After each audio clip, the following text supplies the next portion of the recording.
आज मैं आपको वो बताने जा रहा हूँ जो किसी ने नहीं बताया होगा कि राजेश खन्ना की फिल्में अचानक फ्लॉप क्यों होने लगी थी।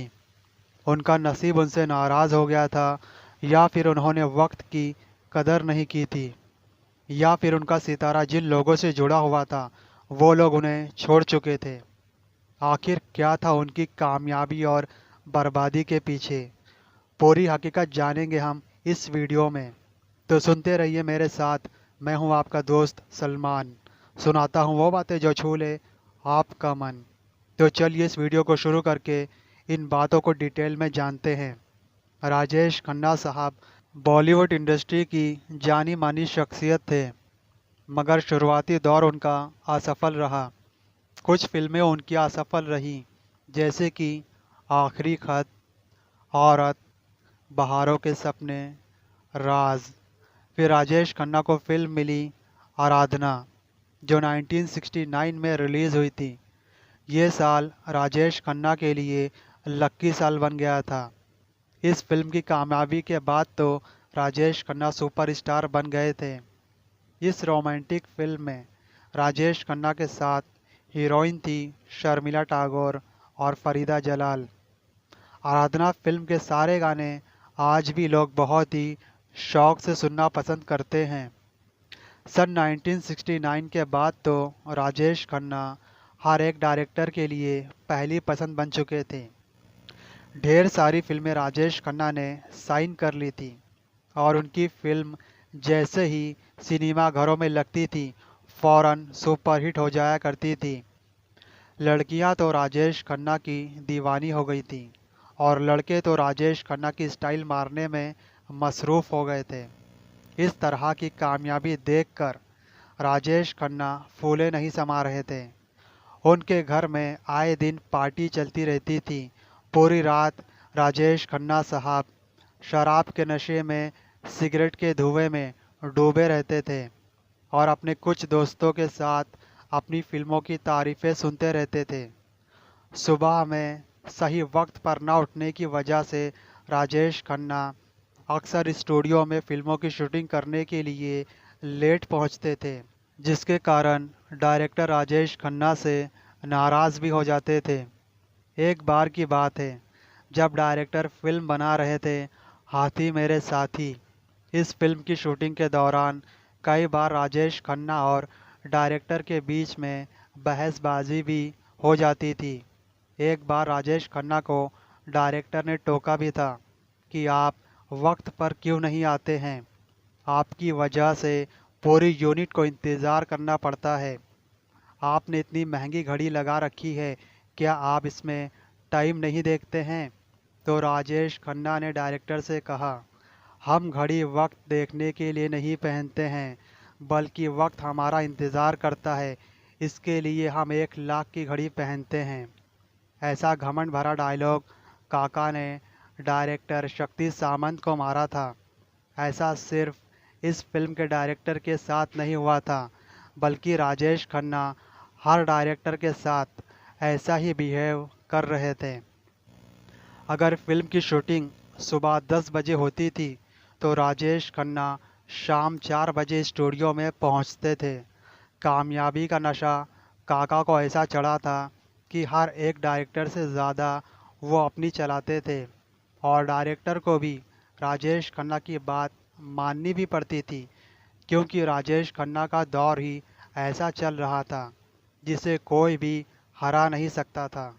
एक बार राजेश खन्ना अमर प्रेम फिल्म की शूटिंग कर रहे थे, तो डायरेक्टर शक्ति सामंत ने उन्हें एक और रीटेक लेने के लिए कहा था।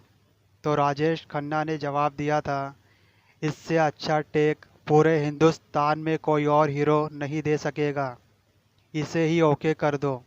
इतना गुरूर काका के दिमाग में भर गया था। तब डायरेक्टर मजबूरन उसी एक ही टेक को ओके कर देते थे। इसीलिए जब आप राजेश खन्ना की 70 के दौर की फिल्में देखेंगे, तो आपको हर फिल्म में राजेश खन्ना की एक्टिंग एक जैसी ही नज़र आएगी।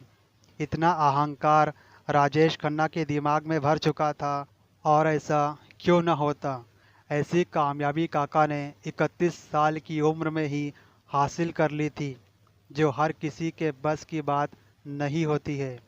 और ऐसी सफलता किसी दूसरे हीरो ने नहीं देखी थी। राजेश खन्ना ने लगातार 15 सुपरहिट फिल्में देकर बॉलीवुड इंडस्ट्री पर राज कर लिया था। मगर कुछ लोग राजेश खन्ना से नाराज़ भी रहने लगे थे, क्योंकि उनके अंदर अहंकार और वक्त की नाकदरी भर चुकी थी। अहंकार और वक्त का ख्याल ना रखने वाले पर एक ज़बरदस्त शेर तो ज़रूर बनता है दोस्तों। तो चलिए इरशाद फरमाते हैं। कामयाबी का नशा था, अहंकार आना भी लाजमी था। कामयाबी का नशा था, अहंकार आना भी लाजमी था। ना कद्र थी वक्त की, ना मुस्तकबिल की परवाह थी। जब हिट होना किस्मत में था, तो फिर किस बात का डर था। अब मैं आपको वो बताने जा रहा हूँ जिसकी वजह से राजेश खन्ना की फिल्में फ्लॉप होना शुरू हो गई थी। अगर आप लोग राजेश खन्ना की फिल्में देखने के शौकीन होंगे, तो आपने उनकी फिल्मों में एक बात ज़रूर नोटिस की होगी कि राजेश खन्ना की फिल्म में हीरोइन जब शर्मिला टैगोर, मुमताज़, तनुजा और हेमा मालिनी होती थी, तो वो फिल्म हिट होना लाजमी थी। सबसे सुपरहिट जोड़ी राजेश खन्ना के साथ शर्मिला टैगोर और हीरोइन मुमताज़ की थी। मगर इन दोनों हीरोइन ने राजेश खन्ना के साथ 1969 से लेकर 1974 तक काम किया था। इसके बाद ये दोनों हीरोइन अपने घर गृहस्थी में बिज़ी हो गई थी, और ये दोनों हीरोइन भी काका की लेट आने की आदत से बहुत परेशान भी रहती थी। जैसे ही इन दोनों हीरोइन ने फिल्मों में काम करना बंद किया था, समझ लो राजेश खन्ना का सितारा हमेशा के लिए डूब गया था। राजेश खन्ना, शर्मिला टैगोर और मुमताज़, इन तीनों ने जिन फिल्मों में काम किया है, उन फिल्मों का जैसे ही मैं आपको नाम बताऊंगा, तो आप खुद कहेंगे हाँ, ये फिल्में तो ब्लॉकबस्टर हैं। आराधना फिल्म जो 1969 में रिलीज़ हुई थी, इस फिल्म में राजेश खन्ना के साथ हीरोइन थी शर्मिला टैगोर।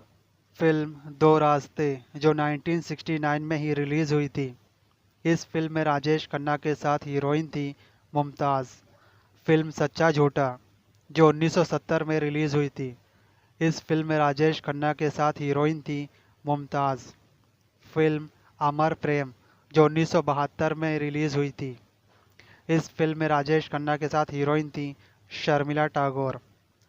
फिल्म दुश्मन, ये फिल्म 1972 में ही रिलीज़ हुई थी। इस फिल्म में राजेश खन्ना के साथ हीरोइन थी मुमताज़। फिल्म राजा रानी जो 1973 में रिलीज़ हुई थी, इस फिल्म में हीरोइन थी शर्मिला टैगोर। और फिल्म दाग, ए पोयम ऑफ लव, ये फिल्म भी 1973 में ही रिलीज़ हुई थी। इस फिल्म में हीरोइन थी शर्मिला टैगोर। फिल्म आपकी कसम जो 1974 में रिलीज़ हुई थी, इस फिल्म में राजेश खन्ना के साथ हीरोइन थी मुमताज़। और फिल्म रोटी, ये फिल्म भी 1974 में ही रिलीज़ हुई थी।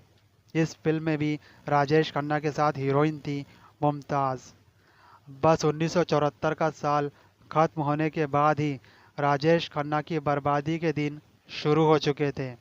इसके बाद तो काका की फिल्म फ्लॉप होती थी या फिर एवरेज हिट होती थी। ऐसा हो गया था कि राजेश खन्ना के पास सिर्फ वक्त ही वक्त था, लेकिन फिल्में नहीं थी। मतलब राजेश खन्ना का सितारा इन दोनों हीरोइन की तकदीर के साथ जुड़ा हुआ था। इनके अलग होते ही राजेश खन्ना बिखर गए थे। यहाँ पर किस्मत डिसकनेक्शन होने के लिए एक ज़बरदस्त शेर तो ज़रूर बनता है दोस्तों। तो चलिए इरशाद फरमाते हैं। कामयाबी तो हर कोई चाहता है, मगर तरक्की का सितारा बहुत कम लोगों के साथ जुड़ता है।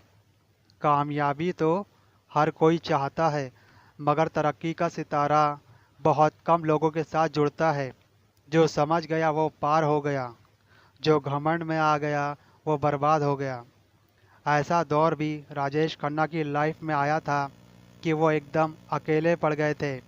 ना उनके पास कोई भी फिल्म थी, ना उनकी बीवी थी, ना कोई उनका दोस्त था और ना ही कोई एक्शन कहने वाली आवाज़ थी।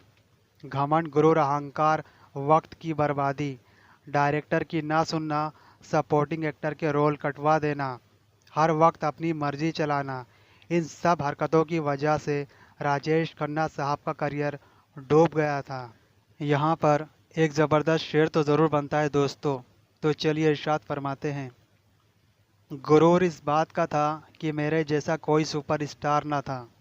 गुरूर इस बात का था कि मेरे जैसा कोई सुपरस्टार ना था। जो रिकॉर्ड बनाया था वो आज भी बरकरार था। जो रिकॉर्ड बनाया था वो आज भी बरकरार था। इसीलिए राजेश खन्ना बॉलीवुड का पहला सुपरस्टार था। तो आज आप जान गए होंगे कि राजेश खन्ना का नसीब कैसे रूठ गया था, वक्त ने उन्हें कैसे ठोकर लगाया था, और वो सितारे जिनसे वो बिछड़ गए थे, फिर उनका चमकता हुआ सूरज हमेशा के लिए डूब गया था। अगर आप भी बॉलीवुड के दीवाने हैं तो मुझे कमेंट बॉक्स में ज़रूर लिखना मेरी तीनों शायरी में से कौन सी शायरी आपको पसंद आई, और इस वीडियो से जो भी आपको नॉलेज मिली है उसे अपने दोस्तों के साथ ज़रूर शेयर करना। वीडियो अच्छा लगा हो तो प्लीज़ लाइक ज़रूर करना, और अगर चैनल पर आप पहली बार आए हैं तो इस चैनल को सब्सक्राइब कर लें। मैं ऐसी ही जानकारी देता हूँ जो ज़िंदगी की हकीकत से जुड़ी रहती है। अगर कुछ पूछना है तो कमेंट बॉक्स में ज़रूर लिखना। सुनते रहिए, सुनता है सारा जहां। अब दीजिए मुझे इजाज़त, हम फिर मिलेंगे।